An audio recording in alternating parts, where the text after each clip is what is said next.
The Story of Don Quixote de la Mancha. Alonso Quijano was a middle-aged gentleman from the region of La Mancha in central Spain. Instead of taking care of his estate, Alonso was obsessed with the chivalrous ideals touted in the books he constantly read.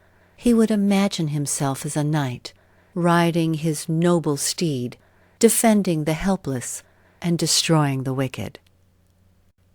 One day he went to his neighbor, a simple man called Sancho Panza, and told him, "Sancho, I have decided that I will become a brave knight, and I would like you to become my faithful squire." Sancho didn't quite understand what was going on, but he agreed to go along with his neighbor. Alonso went back home and put on his grandfather's dusty and rusty armor. Then he chose an old horse to ride upon, and gave a donkey to Sancho. "Beware, world! I am Don Quixote, a brave and noble knight, and this is my horse Rocinante. Off we go, Sancho," he said, and they both went riding to a nearby village called El Toboso. As Don Quixote and Sancho Panza proudly rode through the streets of El Toboso, the villagers looked curiously at the two strange characters and wondered who they could be and what they could be doing. Quite unexpectedly, Don Quixote and Sancho rode past a young peasant woman who was working in the fields. She was a rather brawny girl, well built and sturdy, but through Don Quixote's imaginative eyes, she looked like the most beautiful and delicate maiden he had ever seen, and he even imagined a name for her. "Her name is Dulcinea. Her rank must be at least that of a princess, since she is my queen and lady, and her beauty superhuman, since all the impossible and fanciful attributes of beauty which the poets apply to their ladies are verified in her.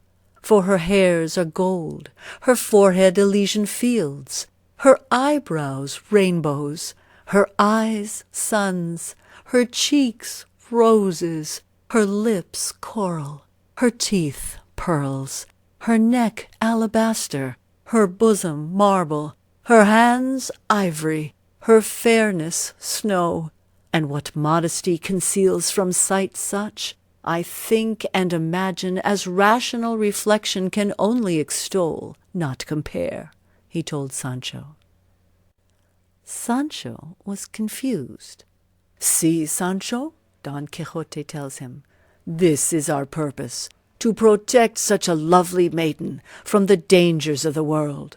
"Don't worry, Dulcinea. Don Quixote is here to fight the bad and wicked," he shouted back as they continued their journey. Don Quixote and Sancho were resting under a tree when suddenly they see a big cloud of dust approaching and hear a loud noise. "Look, Sancho!" shouts Don Quixote. "An enemy army approaches. Give me my lance and shield." Don Quixote jumps onto Rocinante and quickly charges, but it was just a big flock of sheep, so Don Quixote sees himself alone in the middle of hundreds of running sheep. Of course, that Don Quixote, he could see enemy soldiers amidst the sheep that were running past him.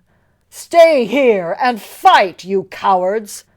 he shouted loudly as he tried to manage his lance. Sancho would look at this, not knowing what to think. There were so many sheep running that eventually Don Quixote lost his balance and fell from his horse. Sancho ran to help him up. "They were too many, Sancho, but I have fought well, haven't I?" Don Quixote asked. "Yes, you did," Sancho replied to him.